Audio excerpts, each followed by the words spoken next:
Okay, so shall I settle us all in? Well, welcome everybody to another Earth Exchange Cafe. We've been doing these for 3 years, maybe more now, since the pandemic brought us online, and we started to create this space where we could still go to a cafe and hear conversations with insightful thinkers, listen to the music, watch the videos, immerse ourselves with the art and the tapestries of people who have been working at wounded places and finding and making beauty in those places. And today we are gathering together once again in our favorite cafe. So I invite you to pull up your favorite chair and sitting in it, feeling it's holding you in the perfect, most comfortable way that you possibly could be held, ready in the warmth, in the comfort, maybe a crackling fire in the grate, ready for a beautiful conversation. And in your hand is maybe a hot chocolate or herbal tea, something that you would like to sip as you listen to what unfolds. And as we take our seats in the cafe, we just spend a moment breathing into a sense of gratitude. Gratitude for being here together. Gratitude for being safe in these walls where we can expand our minds into creativity, inquiry, and an adventure. Thanking the spirits of our ancestors, the spirits of those yet to come, and the animals and the non-human realms of this world, and the elements north, south, east, and west that just hold us and guide us as we embark upon this beautiful conversation. And today we are having a wonderful conversation with Rachel Fleming, and it's so good to have you here. And I pass over to Trebi to introduce you. Thank you, Harriet. That's beautiful. Yes, we are both very excited to have a conversation with Rachel Fleming today. Both Harriet and I know her. They know each other personally. Rachel and I know each other from being online. And she does wonderful work and has done for many years. She's a co-founder of the organization Animate-Earth, which is based in the Great Britain and is devoted to bringing people back to the practices and the ways that connect them to the more than human world. She has worked with animist education for many years, designing and delivering educational programs for Schumacher College, University of Wales Trinity St and Embercombe. And her focus at these places has been on the meeting place between spirit and nature. Rachel has trained with the Sacred Trust for over 20 years, and she is committed to scholarship, word magic, creative imagination, and the medicine of circles. Rachel, welcome. Thank you so much for being here. That's wonderful, Trebi. Thank you so much for having me, and it's an absolute pleasure. And Harriet as well, lovely to see you. So I'd like to begin with just the title Animate-Earth. I wonder if you could just explain in your own words, in your own way, why animate? And I think people might think that they know what that means, but how does it mean in this context, in this organization? Brilliant. Okay. So I'll just say from the beginning that it's usually me asking the questions. So it's a challenge and honour to be answering them for a change. So thank you for allowing me the opportunity. So Animate-Earth, animism. Yes, it's one of those words with an ism on the end, isn't it? So we kind of assume it's a definite thing. And I think with animism, it probably means very different things to different people. Certainly for the different traditions that use it. It's used very much in the art world, certainly in this country. So really, I think what we've done with Animate-Earth is bring together people who've got a very diverse understanding of what animism means when we're talking about our relationship with the wider world, with the natural world, with all other more than human beings that live here. So in amongst the diversity of views, which I think for me it's really always been very interesting to curate, my personal understanding and the working understanding of animism that I use is that somewhere amongst us, all living beings, there is this commonality, there is this conversation, this language that is known by everything that lives. And obviously the definition of what's living and what isn't is quite a question in itself. But there is a common language that we all speak with each other. Harriet, you know, our friend Patrick Jasper Lee from the Romany Gypsy tradition in the British Isles calls this common language the common wild tongue. And I really love that as a kind of articulation of what animism means for me anyway. And really what I wanted to do was, I've always had, I grew up in the Lake District, which is where Harriet lives now. And I've just from a very young age, I was always really sure that beautiful places were communicating. I remember standing amongst the mountains and the lakes of the English Lake District and just feeling that there was a communication to be had if only I could understand how to reciprocate, how to speak back. There was something about the sheer wildness and beauty of these places that really called for a conversation, a communion of some kind. And I think that really all my working life, I've been working towards understanding what that communication might look like. So I've kind of collected people along the way that have very different ideas of that, what language we might be using for that. And yeah, I guess that's a long-winded way of kind of saying what I feel animism is about. It's about a common language that everything can speak, that we can tune into somehow, that humans, because of their writing, language, education, science, whatever you might want to kind of pin as the moment that things got forgotten, that humans can also be involved in that language, but somehow we've managed to forget, we've managed to cut ourselves off from it. So yeah, that's it.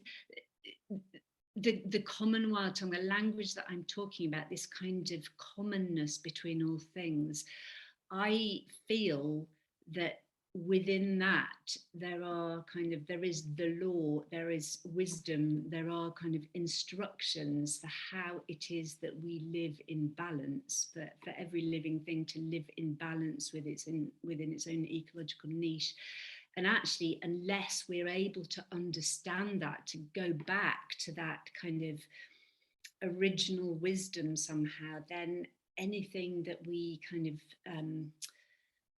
decide to do in our relationship with the land is always going to be human focused rather than kind of as part of the commune of everything. So I guess that's why we've called it Animate-Earth, in that we see the whole kind of earth as animate, kind of animate at every level, and really to bring people together from all over the world that have those same feelings. And I think most of us, you know, most of us somewhere know that there is something that needs to be remembered, that there is some conversation that we're not part of. So yes, that's why we've put this together. Well, I was going to ask you anyway, like what you were like as a child, and listening to you talk about your sense that there was a way of understanding, a way of being part of that language. I mean, that I remember so clearly feeling that when I was young. You know, if only I could understand. And it was more than if only I could understand the birds. It was like, if only I could understand the ice, if only I could understand the rain. So, you know, and I think a lot of children, perhaps even most children, have that sense that the world is alive and communicating with them, and then they lose it as they get older. So how did you maintain, or did you go through a period of feeling that you were sort of childish to be wanting to communicate with the beings of the earth, or did you always maintain it? And if so, how? Yeah, well, I guess I have always maintained it. It's been kind of like the thread through my life. If you look back, sometimes when you look back on your life, you can kind of see it more clearly than when you're in it. So I think that wanting to communicate has always been the thread, but it kind of manifested in different ways. So I went through school always, you know, I loved animals, mountains, you know, as you do as a child. But I went through school wanting to study biology and understanding kind of how scientifically the world worked, or kind of the scientific underpinnings of nature. And I ended up with a PhD in environmental toxicology, kind of environmental protection. And I really felt that that was kind of a way of communicating, you know, the whole kind of very rational paradigm of environmental protection, you know. My early career was actually a scientist in a laboratory wearing a lab coat, you know, testing different pollutants and making sure they weren't going over the standards set kind of for healthy life in waters. And it was probably in my 20s that I just realized that that wasn't the kind of relationship with nature that I was looking for. There was something really missing in that very reductive scientific approach. And that, yeah, I suppose at the same time, I started an apprenticeship with the Sacred Trust, as you mentioned, which was very animistic. It was kind of as close as I could get to some kind of animistic practice in this country. And you know, in the British Isles, there is so much of our animistic practice that's been lost. You know, so much of our ancient ancestral tradition that's been lost. So really to try and think, okay, what does it mean to be doing some kind of earth-based practice in this country? It's quite challenging. So I began an apprenticeship in something that I felt was as close to it as I could manage. And I think as I went along in my career, these two things just got wider and wider and wider. Until I realised I ended up doing climate change. I was the climate change policy advisor for the Environment Agency in this country for a while. And it was really whilst doing that, it kind of dawned on me that if I really wanted to be in service to nature, to the earth in a full way, then science and policy wasn't going to be my way of doing it. It was going to be in education and communication, just with normal people. Just talking about the things that we could all do in our own way to find beauty and to bring back balance. And that's probably when I ended up at Schumacher College, which is a wonderful education centre here in the southwest of England, which really brings ecology and spirituality together in a way that I'd never experienced before. So it was my opportunity to bring my science and my kind of spiritual working together, luckily to provide education for others to come and join. So yeah, it was just a wonderful meeting of those two areas. And I still think Schumacher College is one of the rare places in the world where those two things come together so naturally. And I hope, you know, I don't work there any longer, but I really hope that the people that have been through there and places like it kind of then go on to seed other projects and other organisations similarly. Yeah. So how did you like it? That it's quite sounds like quite a leap. You know, you were in the scientific world, and my experience of a lot of scientists are that they feel very deeply about the things that they're working to protect, and yet they feel like they can't admit that when they're in their work because it's unprofessional. I believe that's changing a little bit, fortunately, but then you went from that into being in this really wonderful college, university, and creating programs that really fulfilled who you are. I mean, what was it like to make that shift, and what sorts of programs did you bring to Schumacher that fed your own interest? Yeah, I mean, making the shift was fairly easy for me. I've always used science as a way of getting to the truth, I suppose. I'm just the truth, not that there is one solid truth, but I just saw science as a method to try and get to the bottom of things. So, and at the same time, I was kind of using a spiritual practice to try and get to the bottom of things as well. And actually, they're both very connected. You know, for me, they're kind of rational thinking and kind of subjective experience are just two different experiences. And I love kind of the expression of two-eyed seeing, and actually when you're looking at things, to be able to see with both of those eyes, for me, is kind of just a better way of seeing and understanding the world. So it wasn't that much of a leap. It was kind of just another way of trying to get to the truth, for me, of how to communicate with nature, what our relationship with nature is. So the kind of things that I suppose, well, Schumacher College for me was wonderful in that I got to meet a lot of very wonderful people. Now I think of listing them, of course, they're all going to go out of my mind. People like David Abram, who was very influential in my understandings of animism.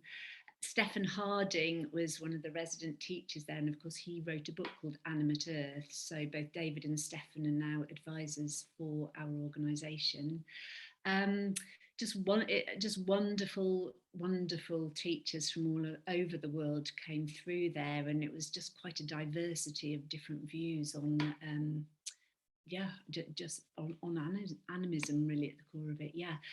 And I was bringing together poets, artists, scientists, educators, both for kind of courses that anybody could come along to, but also for academic courses. So we were also doing postgraduate degrees. One of them that I developed was in ecology and spirituality. There was another we developed in ecology and mythology. So kind of looking at the old stories of the world and what they had to say about this balance between humans and ecology. So yeah, that kind of thing. Sounds wonderful. I want to take some of those courses. Yeah, well, I want the reading list. Yeah, I did, as a student, take the ecology and mythology. Oh, I'd love it. Yeah, it was a wonderful storyteller in our country called Martin Shaw. Oh yes, the principal leaders of that. So yeah, fantastic. Yeah, it was wonderful. Harriet, would you like to plunge in with some questions? Oh, it does. It sounds absolutely wonderful, and I'm really engrossed in that beautiful journey where there's these two truths that aren't parallel. They're very much intertwined, like the two serpents. You know, I'm really getting that vision of they're both supporting one another because they're actually seeding one another's understanding of the world, which I think is just so beautiful to embody that. And it strikes me that this Animate-Earth project has that's sort of the really important rooting. And I suppose my query would be, is that something that you've designed specifically into a westernized offering of Animate-Earth, you know, that it is quite well rooted in scientific westernized kind of core teachings, or does it have more of a sort of indigeneity sort of flavor to it? Could you expand a little bit about what it is that that Animate-Earth is becoming? Yeah, I mean, I guess I live in a Western culture, and a lot of, well, no, that's not true actually. What I think we're doing is really finding a way of relating to nature that is inherent in us anyway, and it's simply a case of trying to remember. I think that's the position that we're taking. And that remembering can come from many different places, wherever you stand, wherever you are, in whatever place in the world, whatever background, there is a kind of waking up job to be done. And we call on many different things for that waking up.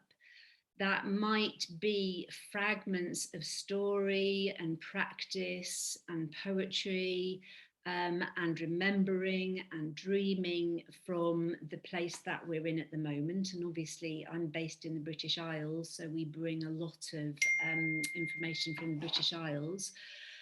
Then we kind of look at Indigenous traditions from elsewhere in the world. So over the years, I've worked with various elders from certain traditions. We're working very closely at the moment with somebody from the San tradition from Botswana, a lovely man called Colin Campbell, who's a diviner. He uses the bones to divine. And a lot of what he brings is kind of translatable into this kind of relating to nature way. And yet we tread this fine line between what in other traditions can help us to remind our own without appropriating those practices that were kind of based in another context. So it's a sensitive dance of what is appropriate to kind of learn from that tradition. What does that awaken in us?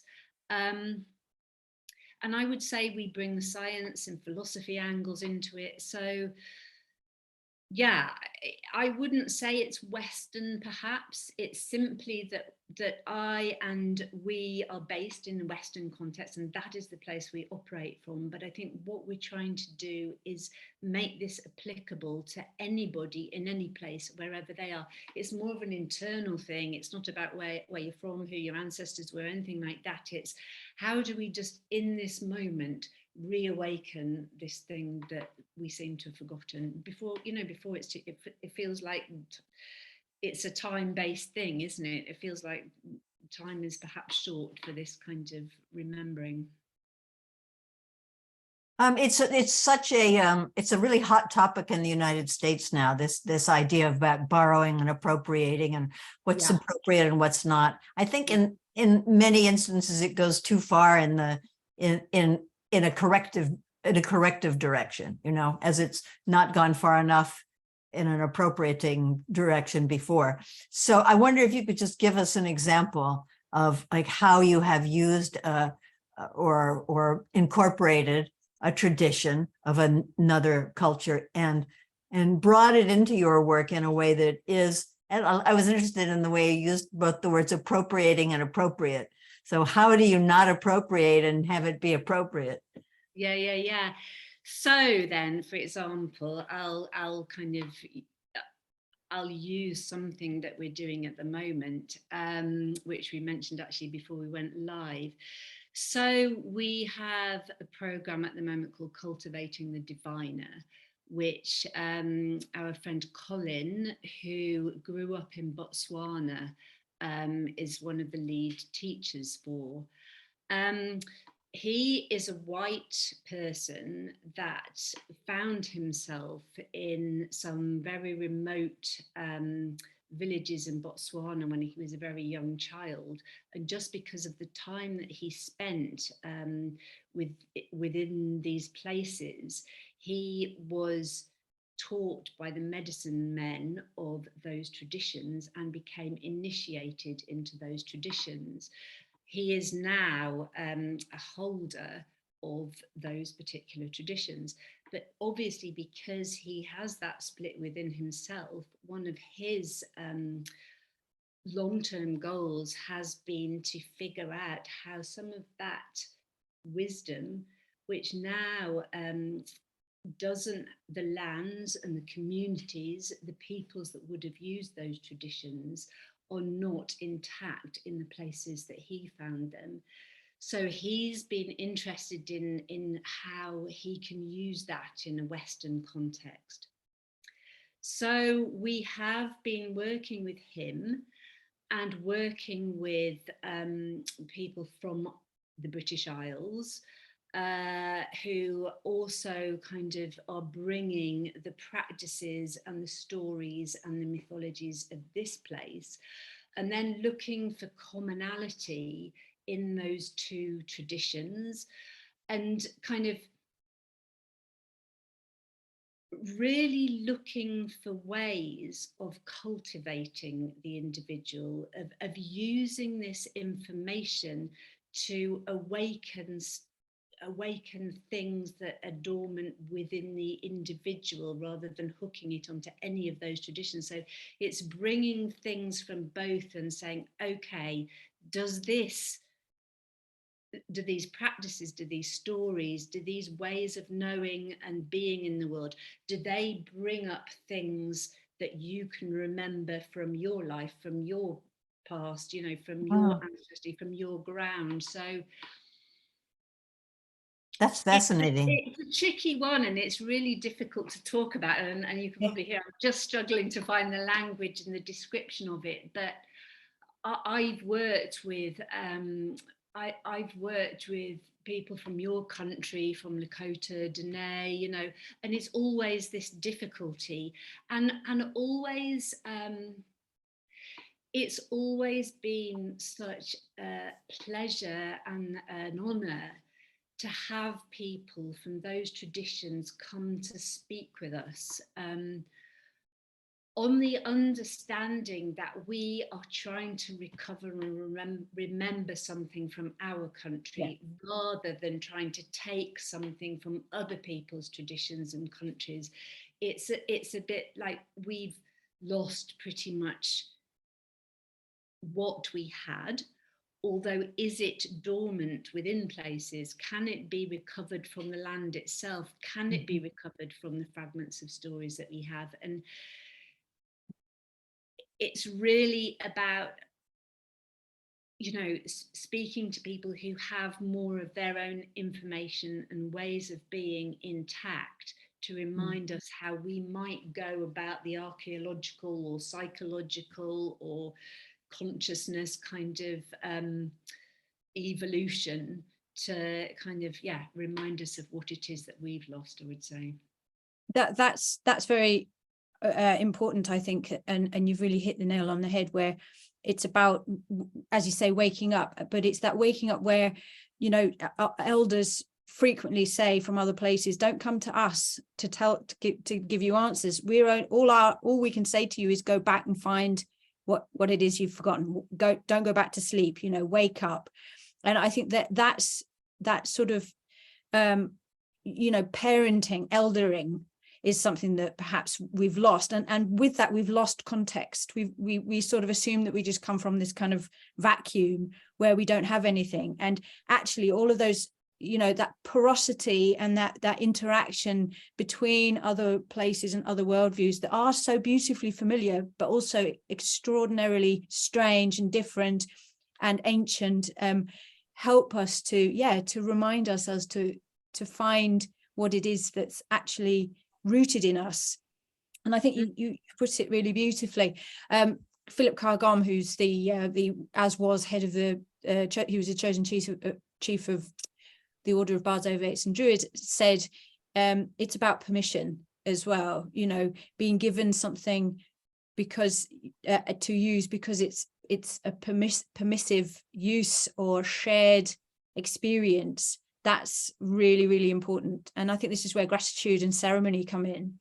So and you know, segueing into asking you about ceremony, and what kind of place that has within Animate-Earth and within your own spirituality that you've mentioned. Can you tell us a little bit about that? Yeah, I mean, ceremony is pretty much the substrate on which we work. You know, it's the ground of what we do, with the idea. So what we are trying to do is establish a reciprocal conversation with the land, you might call it, or nature, and the question of reciprocity is a really interesting one. How do you communicate, you know, and then how do you hear back?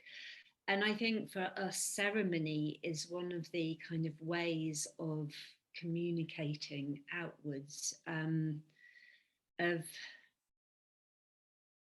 signaling, to evoking and invoking that kind of space and readiness and willingness to develop relationship. You know, we're not asking, a lot of the ceremony we do is vigil, you know, where we're not asking, you know, could you just sort this out and then we'll sort that out for you type thing. It's much more of a just an openness to build relationship. So yeah, that's what I'd say about the ceremony. We do all kinds of different ceremony and specific ceremonies, and from different traditions as well. So we mix kind of ceremonies from British traditions with some of the African work that's Colin's bringing at the moment. If we're having elders contributing from other traditions, then we bring that too.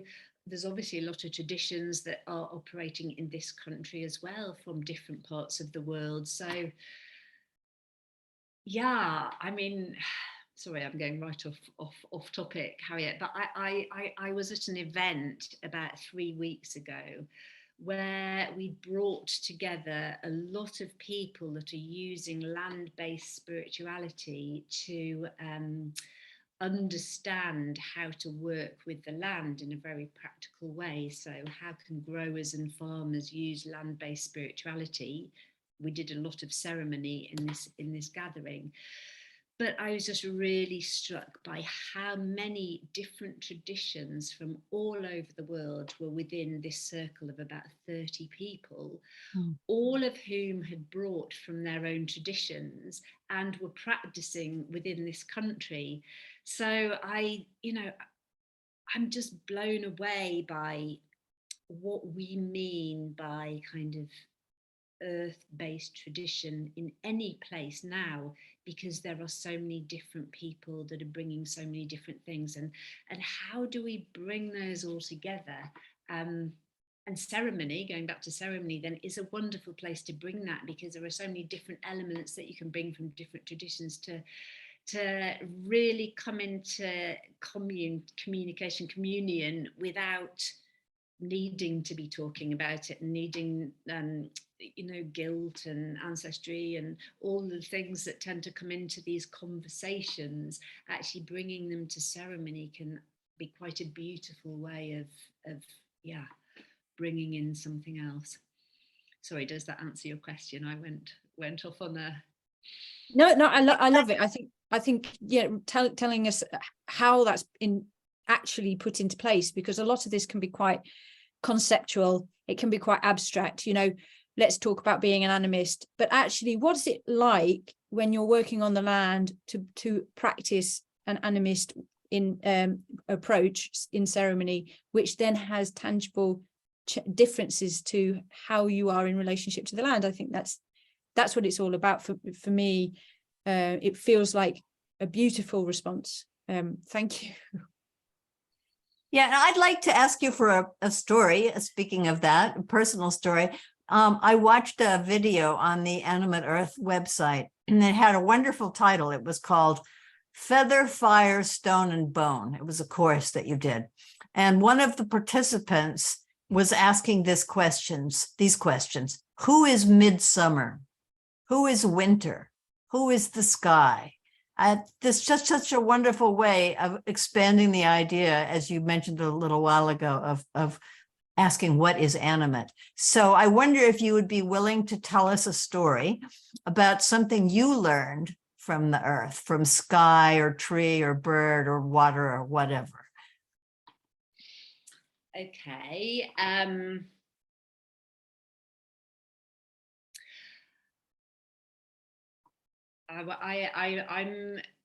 very interested, and I always have been actually, with trees, and I'm trying to develop a relationship with a particular tree at the moment. But before I do that, I'm kind of interested in your "who is sky" question there. That kind of evokes all kinds of things in me. So I think that when we ask questions like "who is sky," I think there are many stories that have been told down the ages about these things. And I'm not a storyteller, but I've heard particular stories about who is sky.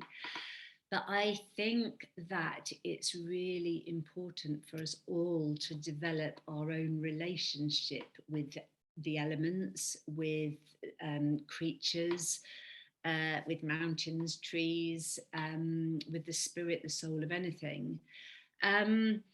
So when you ask me who is sky, then... Well, I wanted this personal story from you, not necessarily from sky, but about from some being that has given you a lesson. Yeah. So sky for me, then, I feel that sky is the air, is the realm of the magician. So sky for me is about transformation. It's about magic. It's about the way that it is always possible to start afresh in every morning as the sun comes up and the color of the color changes. It's about inspiration. It's about the mystery of the stars. It's about understanding who we are and where we came from. It's about endless blue going into endless black. It's the medium that the birds fly through, and the birds for me are just such enigmatic creatures that sing the world into being every morning. So sky for me is just the realm of magic, and alchemy and transformation. So kind of that is who I think sky is. But just to be more specific, then, I have always had an affinity with trees, and I'm particularly interested at the moment in developing a relationship with a particular tree that's within my kind of territory, if you like. It's a 2,000-year-old yew tree that is at the top of a hill. That is based at Dartington Hall, and it's quite a famous tree in this country. But I, for a long time, have taken people to see this tree. I've taken elders of many traditions to see this tree. There are people that have had dreams about this tree. It's a yew tree, and our friend Harriet Jasper from the Romany Gypsy tradition has a feeling that trees are the repositories of the ancient wisdom of the world. And I feel very called to this tree to see if I can come into relationship with it, to understand the ancient wisdom that it's carrying. So I don't have a particular story with it yet, other than my relationship over the years, but I have begun to visit that tree on a regular basis, make my offering, and I am already noticing, so it's a yew, there is thinking within the Celtic tradition that the yew, one of the essences of yew is eternality, because there's an understanding that yews don't ever die, they are eternal. And what I am noticing in my life at the moment, since I begun this relationship with the you, is that I am seeing the symbol that I feel is related to eternity, the lemniscate, just coming up all the time in my life. Whenever I do, I think you is with me. So not a story, but a relationship that I hope will become a story in time. What I would really love to do is write the biography of the you from its perspective at some point. So I will come back to you next time in a while and hopefully tell you the story if I can, if the you will have me in relationship in a way that I am able to tell something of that at some point in the future. And that's a very important point that came up last month with our other speaker, Bridget, about waiting to be in relationship, you know, to not just go in gung-ho, very colonialist, very like, I'm going to take what I want. I want a relationship, so I'm going to get one. It's to say, you know, it's to say, I'm here, I'm present, and then just wait. And as you say, I love that you've got nothing to report quite yet, but you know, that's part of the beauty. And it moves me to ask you a question about a quote on your website about animate earth being consciously evolved in the evolution of life on this animate earth, in the context of how we conceive of being an earthling, essentially. And I'd love to hear your thoughts on what exactly evolution of life may mean to you in that context, and how applicable that is to us, where evolution is so slow, or is, you know, something that maybe isn't something that we think is a personal thing. So yeah, what's your thoughts? So I don't know whether you're familiar with the work of Chris Batch in your country. He is a beautiful animist writer, a professor at one of your universities, retired now, but he has written some beautiful books, one called The Mind of the Universe, and he has a very beautiful vision, I think, of where humans and indeed the whole of life is evolving towards.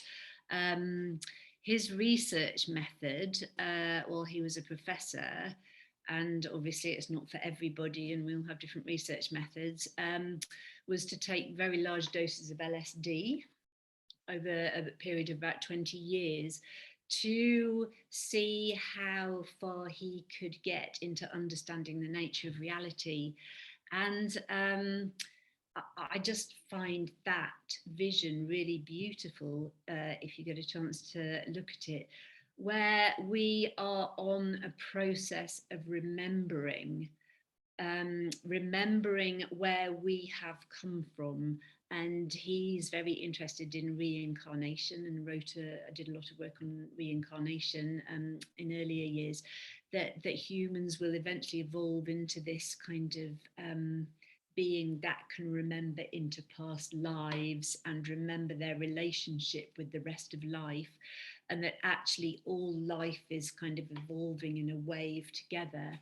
And that's his vision. So I don't want to steal it and say there's the vision, but there is something about that I find really attractive, that it's not kind of a linear development from here to there, and this is where we're going, but more of a remembering and a recircling, or kind of going on a spiral, revisiting relationship, really. And I guess that's really what we are doing, is revisiting relationship to see if there's something we've forgotten along the way, whether there's something that we can remember, whether there is some kind of turn of the circle that we can now make to just make us more conscious, more balanced, more harmonious together in the world. And yeah, for me, evolution is rebalancing, remembering and rebalancing, and being more humble and more simple, and appreciating that we are simply one part in a much bigger tapestry or song, you know, of what it is to be in the world. Does that answer your question, Harriet? In a roundabout way, maybe? Absolutely. Trebi. Yeah, it's a wonderful way of thinking about evolution, because my personal belief is that we used to be able to, that our minds used to be able to do a lot of the things that he's describing that we've just kind of forgotten about over the years, like communicate easily with other beings and understand one another across distances and without being person to person, and find water, so, and it's a different, I mean, at least it sounds different from what I've heard before of how to think about evolution and human beings, so that the mind becomes more attuned rather than less, and it's beautiful. Yeah, there's a podcast called The Emerald, and one of the chapters, one of the episodes is called Animism is the Normative Consciousness. And I'm really struck by that there's actually something in there that's normative, and wherever evolution seems to be going, maybe a misnomer altogether, that we've developed into this non-normative consciousness pattern, that there's something about reclaiming our normative consciousness patterns, which are far more animist, where the language, my final question will be about that again, I think, but the language of the earth is what is actually as easy to read as it would be to read a newspaper or to read a book. Yeah, I agree with you. And I think that we have kind of over-educated ourselves to the extent that we think that it's difficult. But actually, I suspect tuning in to what we might call the common wild tongue, or the kind of soul of the world, or whatever, is actually very, very simple, and we are probably doing it all the time. But we are kind of, I don't want to say it's intuition, but it's somewhere in that ballpark. Maybe it is intuition, I don't know, but we are putting that aside and thinking, no, it's more difficult than that, and we've got to strive for it, and we've got to go and sit by our tree for days on end. I think it could be really simple. And there's something again that Jasper said, or I've referred to him quite a few times during this, there's something about being empty enough, making enough space within yourself to be able to experience, to hold that information, that conversation when it arrives, because we're so busy and full that we don't even have time for those experiences. When they come, we don't notice them, they just kind of slide over our heads. And when in the wilderness programs that I have led, I always would introduce this topic about how easy it is to communicate with the natural world. And then, do maybe like a little 10-minute talk about the different ways that the earth will speak, and all parts of the earth. And then I would have people go off, and the instruction was go and sit with a being that calls to you. And it might be, coyote scat, or it might be a rock or a tree or whatever. And you could see people trudging off, knowing this wasn't going to work for them, right? And then they would come back, and I would say, who has a story? Some people thought they didn't have stories, but everybody always has a story, because it's you as a human being with all your past going into the natural world, which has its own constantly changing being. And everybody always had a story, and they were wonderful stories. It was about, getting inspiration from a mushroom with soil on its cap, or ferns, or a dead tree. It was just extraordinary. And it just, I can't remember one instance where somebody actually came back and really didn't have a story. It's innate in us. And what's also so fascinating is that when the topic is broached, it's just like some kind of blinders fly off, and people are able to enter into this relationship.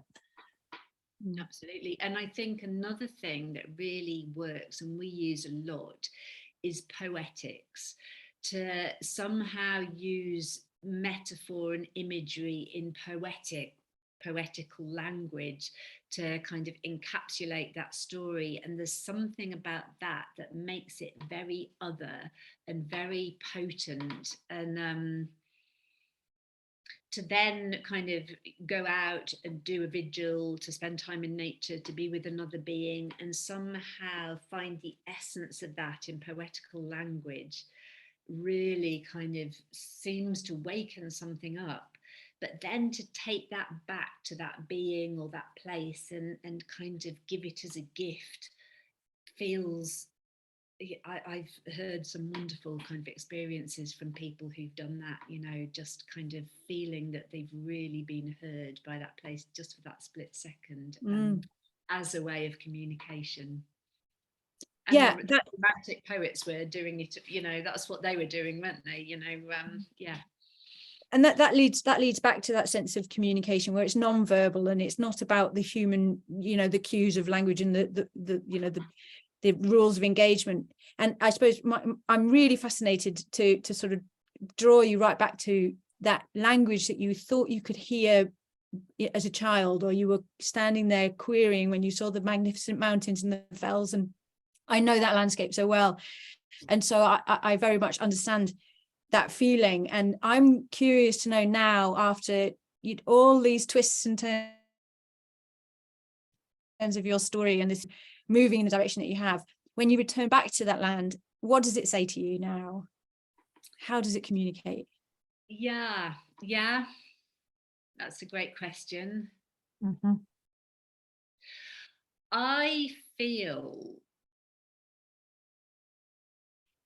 that I'm still on the journey with that, obviously, as we all are, but I feel that I am able to come at it in a different way within myself, that somehow through the years of practice and trying to come to conclusions with this, there is a way of kind of coming with a much more open heart. You know, I'm sure everybody says that, but I kind of mean it in a very specific kind of holding open of oneself to the possibility that absolutely anything has meaning, and to be totally attentive to everything and feel the things that are kind of pointing, and yeah, a holding open of oneself to feel the movements of meaning kind of coming across.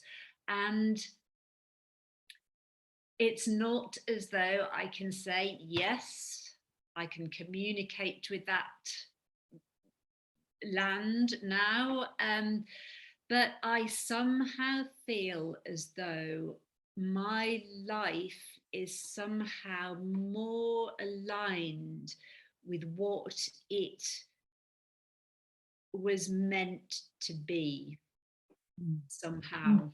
And that sounds very kind of quite egocentric, but I just feel that we all have something that we're trying to remember and discover. And through my relationship and quest to communicate with the land, I just feel like I've come more into alignment with something that I was supposed to have, like my ecological niche, if you want to put it in scientific terms, but yeah, something like that. Wow. Beautiful. Thank you. Rachel, thank you so much for being with us today. It's fascinating. And I really want to point people to your website. Could you say what it is? It's, I mean, just you're offering so many interesting programs. Yeah, it's animate-earth.org. Animate-earth.org. Yeah. Thank you. And I shall put that into the chat right now, so people can just link it straight away. Good idea. And so we've been live on Facebook, and we'll be putting this on our website. starting tomorrow so that people can watch it. And I want to, before Harriet takes us out and ushers us out of our cafe, to invite you to come to our Earth Exchange Cafe on the 22nd of November. And that is a Wednesday. And it is, we're going to be speaking with Panu Pikala. He's a Finnish professor and philosopher and writer. And I will actually be in Finland, so the interview will be in person. And he has done really fascinating work defining many different ways of looking at emotions about climate change. And actually, they're not all negative. He also has ones like delight and curiosity and wonder. So do join us on the 22nd for that. Well, thank you again, everybody, for coming and listening, and for those who are going to watch this on the catch up on YouTube and Facebook.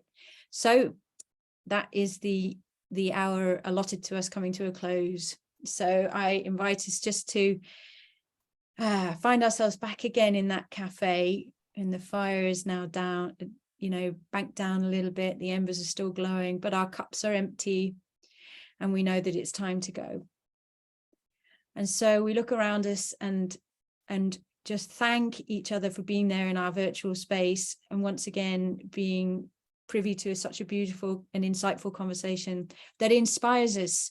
The point of this cafe was to keep connecting to one another, to inspire us when the world is in a very difficult place. There is a lot of woundedness, but there is equally so much beauty. And to have you, Rachel, come along and talk to us about a way of connecting to that beauty is deeply grateful. So yeah, as we step away from the cafe, we remember to turn off the light and shut the door, and see you all in a month's time. Thank you. Bye-bye. Bye-bye. Thank you.